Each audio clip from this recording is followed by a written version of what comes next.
Me një ceremoni përkujtimore dhe në prani të qytetarëve, përfaqësuesve institucional dhe veteranëve të luftës, në Slupçan u shënua përvjetori i shpalljes së zonës së lirë nga viti i lavdishëm 2001. Kjo ngjarje, e cila zë një vend të rëndësishëm në kujtesën kolektive, rikthen vëmendjen te sakrifica dhe përpjekjet për liri dhe të drejta, duke u kthyer çdo vit në një moment reflektimi dhe nderimi për të kaluarën. Sot në këtë 2 maj, toka në këmbët tona nuk është thjesht një troll, por është dëshmi. Sot Slupçani nuk është thjesht një fshat, por është krejtiteti i qendresës shqiptare.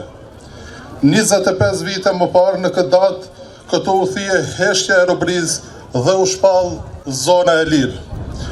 Ishte koha kur djent më të mirë të Karadakut të rreshtuar nën emblemën e lavdishme të ushtrisë lirimtare kombëtare, vendosën se mjaft ishte mjaft. Nuk ishte thjesht një betejë ushtarake, ishte thirrja e një populli që kërkonte dinjitet.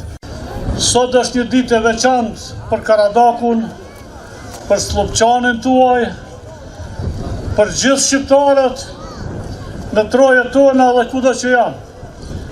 Dita kur ushtria lirimtare kombëtare pikërisht këtu shpalli zonën e lirë dhe u tha të tjerëve, i tha gjithë botës se edhe ne jemi këtu.